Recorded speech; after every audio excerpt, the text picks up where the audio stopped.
going on. And I'm going to let Kate, I'll introduce her really quick and then I'm going to let her take the floor. I know it's Monday after a holiday, so we're all a little sleepy, which is okay. And then if we have a little bit of time, if any of the Florida retreat girls are on, then we'll have them maybe just share some of their takeaways and tips. But Kate signed up as a coach in June. Like, whoa. That is crazy to me. Like, that's not, I mean, she had, I think earlier this month when we were in Florida, we're like, that's only 5 months ago. I know she'll get into her story. She's been doing Beachbody for a while, but one thing I just love about her and admire about her, she's just so coachable and teachable and like, okay, do this, like do a coming out post. She did the coming out post. I'm like, okay, let's hit Success Club. Like, and I know she puts in the work, but she just stayed coachable and teachable and implemented things even when they were scary, even when she had no idea what she was doing. And I think that just speaks so much volume to where she is today, 5 months in.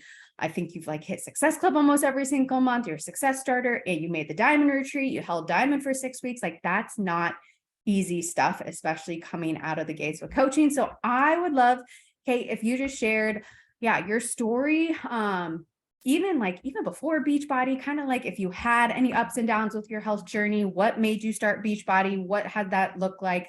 What made you decide to coach? And then, tips on getting to Diamond, finding success the first few months and going from there. So I'll mute myself and let you take over. Yeah, for sure. So backstory on me, I never really worked out or exercised. I mean, I was like an active kid, but nothing crazy. I didn't do any sports in high school or college or anything like that. I think in college, I actually had like a burned copy of Insanity that I got from a friend. So that was like my very first experience with Beachbody, but never really did anything. And then after grad school, like working in office 9 to 5, kind of eating all the treats and candy jars and everything in the office. And one of my coworkers was like, hey, let's do like this hot chocolate 5K. And I was like, oh my gosh, I don't really want to, but like, if I get to have hot chocolate at the end, great, sign me up. So we did that. And then I just kind of enjoyed that. And then it spiraled into doing like half marathons and just running a lot. And being the very competitive person that I am, that kind of spiraled into this like running obsession. And looking back now, like 10, 15 years later, I realized that was more for my mental clarity at the time and just like the place I was in life. Like, I used running to clear my mind. But because of my competitive nature, that just kind of spiraled into being obsessed with it. And at 25 years old, I set a goal for myself to run a half marathon in every state by the time I was 35. So 50 half marathons in 10 years, which was just wild. I don't know why I did that to myself. But paired with that, like, I didn't have good nutrition. I just didn't know anything about exercise, proper muscles, like any of that. And I was just like, great, okay, I'm going to run all the time. I'm going to track my calories. And if I can have a caloric deficit, I'll lose weight. Perfect. Like, that's kind of what I did for years. And no surprise, it kind of turned into always being injured, like overuse injuries, plantar fasciitis, shin splints, muscle imbalances, you name it, I had it. Like, doctor after doctor was like, oh, take these pills or use this cream. Like, no one ever told me you don't have the proper like workout plan, right? Like, you're not building the proper muscles. You don't have any type of structure. So I kind of bounced around, tried different things. Somehow, I don't know how, but I stumbled upon PiYo, which for anyone newer, PiYo is like a Pilates yoga mix-up that Beachbody has. So I bought those DVDs and kind of incorporated that into my running. And I was like, wow, okay, this is great. But I was still always injured all the time because I wasn't properly strength training. So fast forward to about 5 or 6 years ago, I tried 21 Day Fix, paired that with Ultimate Portion Fix, and loved it. I kind of saw the importance of strength training and gaining muscles, but my nutrition still wasn't great. I was kind of doing Whole30 on and off. I think I did maybe 4 or 5 rounds of it. And I remember the very last time I did it, the last day, I ate an entire box of Kraft macaroni and cheese, chocolate chip pancakes, chocolate milk, and pizza. And I was just like, what am I doing? I feel like garbage. I just spent the last 30 days restricting myself, doing all of this healthy stuff. And now I'm sitting here feeling like I want to vomit everywhere from everything I just ate. I was like, this is not sustainable at all. So I finally made the decision to like follow Portion Fix, do 21-day fix, still was running. And from there, I kind of started to learn the importance of proper nutrition, the importance of balance and having something sustainable. So that kind of was the beginning of my journey to where I am now. So ever since then, and just kind of building up strength, building up muscle, and knowing now that I was gaining what I didn't know I needed changed everything. So now I'm healthier, I'm stronger, I don't have any injuries, I'm not taking all the pills and using all the creams and all the prescriptions that all the doctors tried to push on me. Like, it's just a night and day difference. So anyway, that's kind of how I got started. And then I actually never really did Shakeology when I first got started. I always was like, oh, it's too expensive, I don't need that. Like, I can just eat clean and be good to go. And then after getting engaged in 2020, I was like, oh, okay, like, need to get in tip-top shape for the wedding. So finally decided to try Shakeology. And I think I did Recover at the same time. And obviously no surprise, like, saw better results and just felt better, and nutrition was better. So that kind of helped me come full circle to everything Beachbody. And since then, I've pretty much done every program we have and love all of it, and just kind of want to share that with everyone. So, you know, my story is not like a weight loss story. It's not like anything big and flashy. It really was just like finding the missing piece that I didn't know I needed, like learning more, I guess, really like learning about balance and strength training, and honestly learning what glutes were. Like, I didn't know what glutes were, how to activate them, anything. And, you know, it just helped all the injuries and everything I was battling. So here we are now, and just want to kind of share with everyone, because I'm sure there's other people out there that are in the same boat. Like, you don't know what you don't know until someone tells you. So yeah, that's my story. I will just add, like, you are a lifter now. Do you run still much anymore? Yeah, about to say, like, you just did lift more. I've done turkey trots, and that is it. Yeah, and Crazy. we're kicking all of our butts in Florida with all your burpees and everything. I enjoy it so much more. Like, I mean, I do enjoy getting out. I still walk our dogs a lot. So I walk for like 30 to 45 minutes a day. So I'm still getting that like mind clearing outdoor exercise, but just for like a true workout, I'm just like, get in and get it done. Like 30 minutes, 45 minutes, I'm good to go. I don't need to go run 9 miles. Yeah. And you're doing Healthy Obsession currently, right? How's that going? Good. I just started week 2 today. My glutes are very sore. A lot of booty work, I remember. Yeah. Yeah. And tomorrow is 65 minutes of booty. So we'll see how that goes. Good luck. I Take your cover. Okay. Maybe if you want to share like just coaching and then storing to coaching, and how any like tips for brand new coaches or coaches who have been around a while, like how you saw success or what have you been doing? Yeah. So like I said before, like I never really thought about coaching. I had followed some coaches on social media for a while, and like I had thought about it, but wasn't really ever serious about it. And then I don't know where I saw this quote or the exact quote, but it was something along the lines of like, is the fear that you have of what other people think of you more important than you doing something for your family? And that kind of hit me hard when I heard it. And I wish I could remember the exact quote or who I saw it from. But I was just kind of thinking, like, recently married, like we're going to start hopefully having children soon and starting our family. And, you know, I work in a corporate 9 to 5, 9 to 6 job, and just thought of, you know, what our family will look like after that.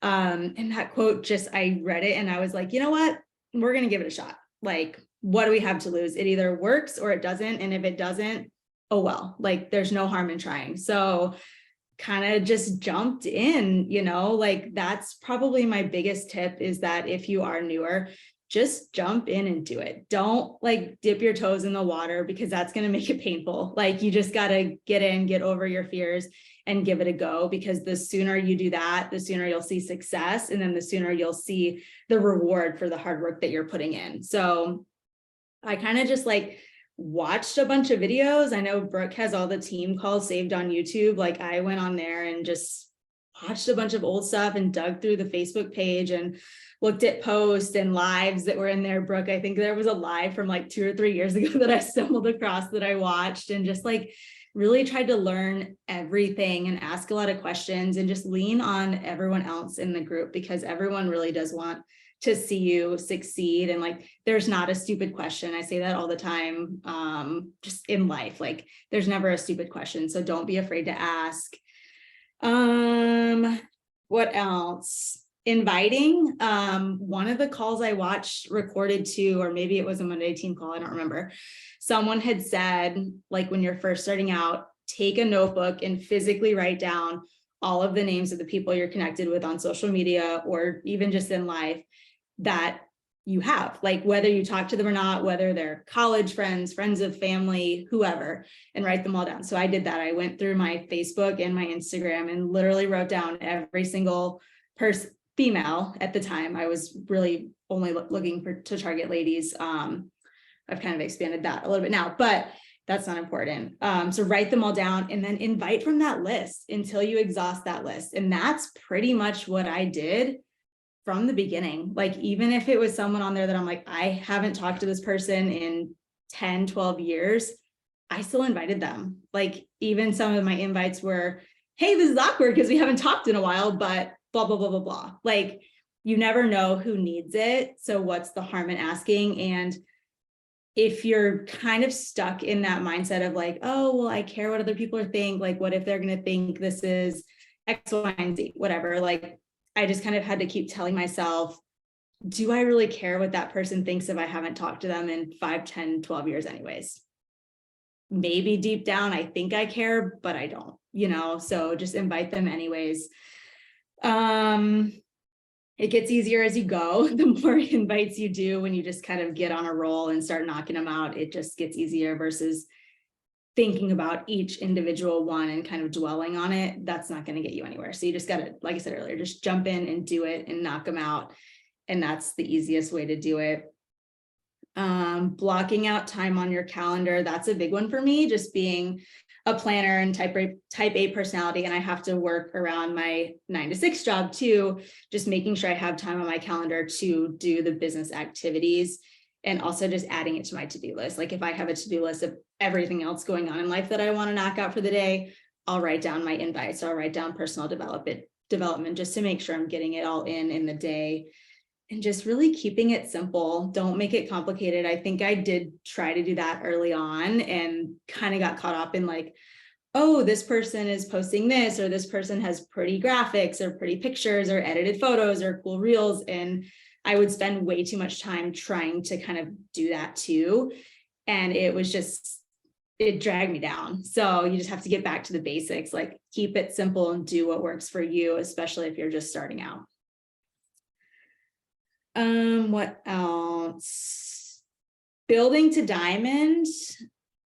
I would say the easiest thing is whenever you have someone interested, try to push them more towards a PC or a coach. I know we're trying to lean more towards coaches and discount coaches now than PCs, but the way I kind of phrased it, and most of my people that I had early on did sign up as PCs, but I kind of phrased it as, since I know you're going to love this, you might as well sign up as a PC now, because you're not going to be charged the $15.99 for the first month. And then next month, when you reorder your products, the amount you're going to save on that one order will already recoup that $15.99 fee plus save you money. So to them, it's kind of a no-brainer because there's no risk at signing up, knowing that they can cancel that subscription after the first month. So it's no extra cost for them. And they're already set up for success to save money next month. So that's kind of how I was able to get most of my people signed up as either a PC or a coach. So that's definitely an easy way to just get some more people in. And then obviously those people you can then convert to, sharing with friends and family and becoming a coach as well. So I think that was definitely a key for me. And then just signing up my husband and my mom for my 2 emeralds, and then I built them. So I think that's kind of an unspoken rule, is that you should always sign up like a close relative as at least one of your emeralds, just because you want to help build that volume. And Brooke, you can correct me if I'm wrong on that and all the exact details, but kind of doing that on one side. And then I just had the same thought process for the other side. Like, why not put some income under my mom too? So put her over there, and then built both of their accounts up to emerald to help get me to diamond. And then just held it and worked with my PCs and coaches to make sure they were staying active for those 6 weeks, and then just helping them do what they're doing and continue on with their journey. So yeah, just keep it simple. Love it. Kate, there was a question in the chat section. Dana said, I'd love to hear what you said on those, like when you invited. I think she was saying, were they short and sweet, or did you explain more? Like, maybe, I think it was when you were talking about like the person maybe you haven't talked to in 5 years, or, what do your invites look like? I tried everything.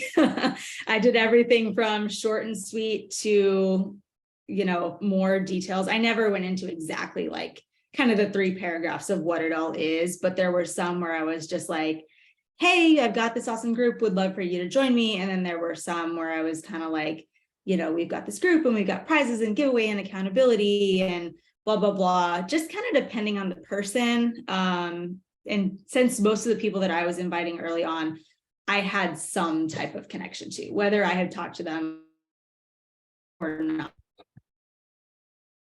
the past 5 years. But I kind of knew, trial and error, finding the kind that work for you. Totally. What was I gonna say? Well, I love that, how like you phrase that, since I know you're going to love this, like, let's just go ahead and get you signed up with the discount for next month. And then knowing that, like, hey, they could cancel. And I feel like a lot of your PCs, at least as of now, have stuck around. Like, they're still doing it. They're still, using the discount, ordering, which is just coming down to they're simply just following their workout calendar, drinking their shake or Energize or whatever. That's kind of the standard you set for them. So I love that. What else? Any other questions for Kate right now?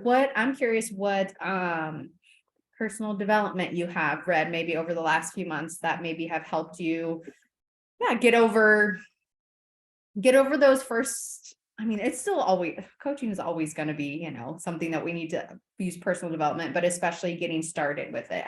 What would you say has helped?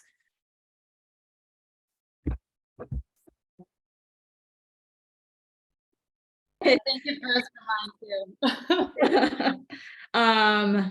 Personal development. Fear is My Homeboy was the first one that I read. I started listening to Compound Effect, but I haven't finished that one yet. And then currently reading Atomic Habits. So I've kind of bounced around. I really want to go back and finish Compound Effect. That one, I think, it also gave me ideas for posts, right? Because it's more like specific things in life that I could write about as far as my health journey. Like, I felt like it was more applicable for a lot of things versus just like work-wise.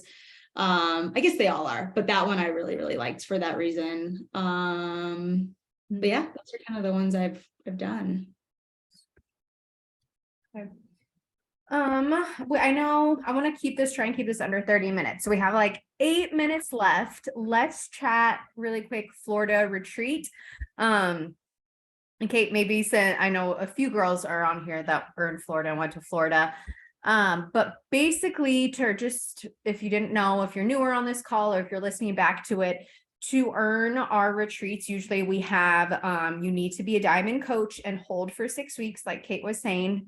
So she was able to do that. And then also to hit Success Club, I think we had 4 out of 7 months. So we understand life happens. We understand not every single month, and hitting Success Club means you're helping 3 people with a total solution pack. Like, we understand not every month that's going to happen. So it was just 4 months. But it was also kind of just that, like, hey, we want people there that are working, who are striving to share this business, an opportunity with others, and like just to celebrate at the end of the year. And it was so much fun. But I would love to hear, like, Kate, I know especially you, I keep freezing up, I think. Sorry if I do. Like, you just like jumped in, you didn't know like anybody. Like, how was that for you coming in? I know there was a few girls, like, they had never met anyone before, and to fly halfway around the country to like meet up with like these coaches, like, I don't know. And I'm just curious to hear your thoughts on how it was for you. No, it was great. I mean, obviously a little bit nerve-wracking on the flight there, like walking into a house of however many 10, 11 other people that I never met. But I mean, obviously everyone's very welcoming and, great. And I felt like once I was there for 5 minutes, I had known everyone for a long time. So just like a true community feel. But just getting to like hear everyone else's approach and pick brains and ask questions, and just seeing kind of how everyone does this business a little bit differently really gave me a lot to kind of go home and think about, take home, and just take action, right? Like, more so than you're going to get, the calls are great, but like 30 to 45 minutes a week, plus just the messages, is good. But having like full conversations with a group of people is going to be a lot different. So just that, and just the team building and getting to know everyone, it really was just awesome, and kind of helped to light a different level of fire to kind of make this work. Totally. No, I remember that's exactly how I felt. My first one was in Las Vegas, and it was like, I brought my 8-week-old, and I was like, I have no idea what I'm doing, but like, if I'm going to do this, like, I need to like meet these women. Like, are they like some weird people, or like, I just need to know, like, I can do this. And once like I met them, and I was like, oh, they're just like me. Like, everyone can put their own special spin on this, their own twist on it. But when it's the end of the day, like, we're all women, we're all just trying our best. We're all just trying our best to drink Shakeology and follow fitness calendar and figure out social media and help others. And like, it was just that breath of fresh air, like you said, to go home and take action. So let's see, Rebecca, Dana, do you guys have anything? I know you guys have been on retreats before, but anything that stuck out to you this time around? I can go. One thing I would say was just a reminder that this business is for literally anybody. 2 of the coaches there, Jody and Renee, are in their 50s. And then you have, all ages, were there people of all different careers and life seasons and backgrounds. And I think sometimes we believe this lie that you have to fit a certain mold to be a good coach. And I think I just realized while we're there, really, to be a good coach, you just need to really want to help people and to be consistent. And apart from those 2 things, like, it doesn't take a whole lot of talent to build your business. So yeah, it was just fun. And it was just, it was an amazing community and so much fun. It was fun getting to meet Kate. She did crush the team building. And yeah, it was a great week. So all of you need to be there next year. Anyone can do it. Just takes time and consistency. Yes, Rebecca was in charge. She's very competitive, if you don't know her, and I put her in charge of the team building. So she had some interesting but really fun team building activities, which is great. But yeah, I feel like Renee and Jody are like, no, my mom. I'm like, they're just so wise, and they're so, if you think of someone in their 50s, almost 60s, like trying their hardest at social media, I'm like, if they can do it, anybody can do it. Right. It's like we have no excuses. They started, like, Renee didn't even have an Instagram. Maybe she did, but like, yeah, no. They were precious. Dana. Oh, there you are. Yeah. You're with kids. Hi. I know I stepped out of the bedroom. This is the first time I think I've come to you guys from the toilet. Not really. I stepped into the girls' bathroom. I just think the first time can be amazing, all the retreats can be amazing, but I think for me that they just keep getting better. And this one, I don't know, it just felt extra special. And I mean, I'm gonna shout you out, Brookie. There was something about like you hosting it and just like our smaller team. I feel like we all maybe had some fears about it being smaller or different things like that. You hosting it, but even us like trying to get our people there and stuff like that. But kind of like I told you a few months ago, the people that God wants there will be there. And I really, really felt like that. It just felt really, really good. And I am more excited to go back next year than I have ever been. I've actually, just to be really honest with you guys, I've come home from some of these in the past and not felt like I used that time wisely and felt a little guilty that I took that time away, especially during a busy season for my family. But I just felt like the structure that we had and the plan that we had, um, and just kind of my mindset going into it, using it as kind of a growth. And I needed a growth season for myself, and just kind of sitting back and soaking that up, but also staying true to who I was. So I don't know. It was my favorite retreat so far. And it was just so good. And it makes me, yeah, even more excited to go again, which as we're telling you guys about it, just like I talk about in my stories with my workouts, it's not a watch us do this thing. We do not come on here to like, of course, there's a little FOMO, but it's not like, oh, look at us. We had so much fun. It's like, no, like, we want you to come with us. It's like the more the merrier, man. And so I just kind of want to share that. Like, we truly, truly in our heart, like, I had some girls that didn't come and like it was sad. It's sad. Like, we want all of you guys there, not just certain people. But just kind of like Rebecca said, it truly could be for anybody. Sweet. And I love that you're coming to us from the toilet. That's awesome. Made my whole night. But it is 9:00. I feel like that is a good time to wrap up. If you have any questions about like there's obviously that was just earlier this month and next year's stuff will be planned out later. But basically we just want to encourage you to keep doing the things. I know with the holiday season, it can be like, oh, what's the point? But honestly, like this time of year is so crucial to start off 2023. So like if you are putting in the work now, trust me, it's going to pay off. I get that sometimes it's exhausting, especially because you're like, well, everyone's spending money on Christmas and they don't want to do this, but it's like, keep having those conversations, keep planting those seeds, because come January, come February, come March, when they are ready, they're going to come to you. And if you're not showing up now, then they're going to go to someone else who has been showing up. So kudos to you guys. Thanks for jumping on this call on a Monday night after a long few days of holiday season. And yeah, special thanks to Kate for sharing her story and encouraging us. And we're going to make it a good night and a good end of the year. So see you guys. Thanks, Kate. Bye.